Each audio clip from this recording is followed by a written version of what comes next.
يا رب صل وسلم دائما أبدا على حبيبك خير الخلق كلهم الحمد لله আল্লাহ রাব্বুল আলামিনের দরবারে অসংখ্য শুকরিয়া যে আল্লাহ পাক রব্বুল আলামিন আমাদেরকে সমস্ত ঝামেলা থেকে ফারিগ করে জুমার নামাজ আদায় করার জন্য আল্লাহ তাআলা আমাদেরকে আল্লাহর ভয়ে আসা এবং বসার তৌফিক দান করেছেন। এজন্য সকলেই কালিমাতুশ শুকর আদায় করি আলহামদুলিল্লাহ। আমাদের মতো বহু লোক এখনো দোকানপাটে রাস্তাঘাটে বাড়িতে অযথা সময় নষ্ট করতেছে। আল্লাহ তাআলা মেহেরবানি করে আমাদেরকে আল্লাহর ঘরে নিয়ে এসেছেন।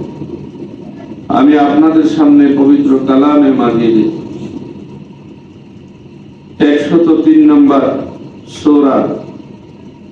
সূরাতুল আসর আপনাদের সামনে আমি তেলাওয়াত করেছি।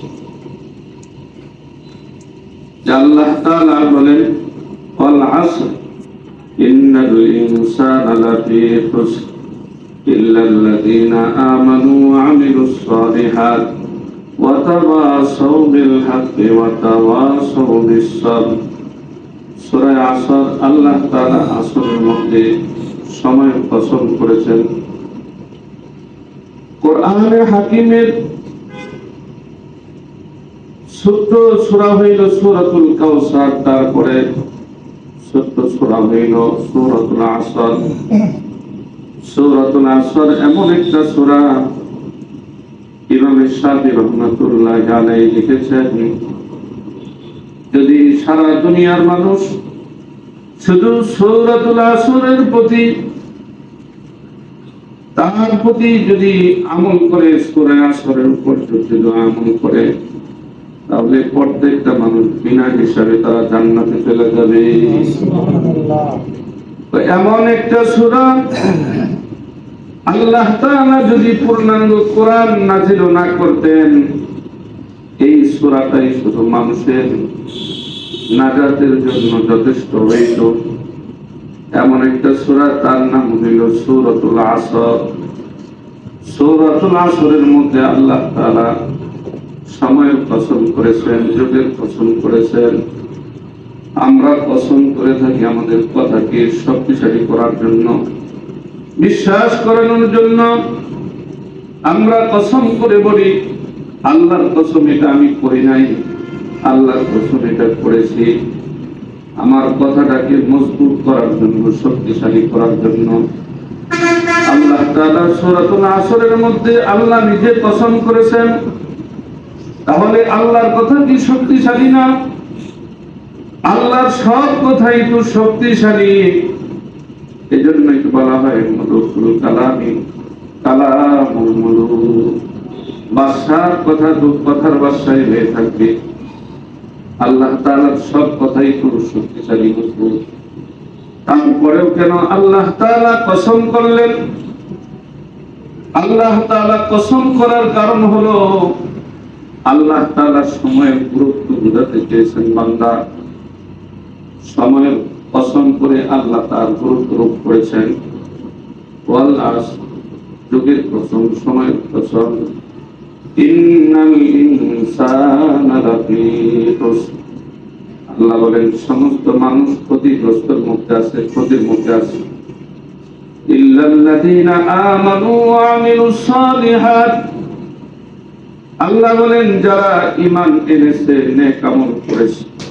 ওয়া তাওয়াসাউ বিল হক, হকের উপদেশ মানুষকে দিয়েছে। ওয়া তাওয়াসাউ বিস সাবর, এবং মানুষকে ধৈর্য ধারণের উপদেশ দিয়েছে। এই চার গুণে গুণান্বিত যারা, আল্লাহ বলেন তারা ক্ষতিগ্রস্তের মধ্যে নয়। সূরা আসরের মাহাত্ম্য হইল যে আল্লাহ যে যুগের কসম, সময়ের কসম করেছেন, সময়টা অত্যন্ত দামি, মূল্যবান।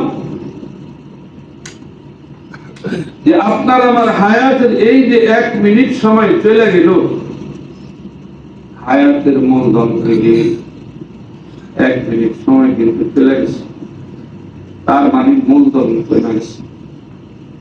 কারণ যদি ব্যবসার মূলধন 5 লক্ষ টাকা হয়, প্রতি মিনিটে যদি 1 টাকা করে মূলধন কমে যায়, তাহলে কিন্তু তার মূলধন কমতে বেশি সময় লাগবে না, শেষ হতে বেশি সময় লাগবে না।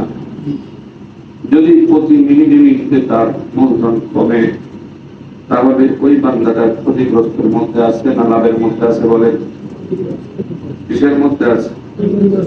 ক্ষতির মধ্যে আছে। আল্লাহ বলেন ইন্নাল ইনসানা লাফি খুসর, সব মানুষ ক্ষতিগ্রস্তের মধ্যে আছে।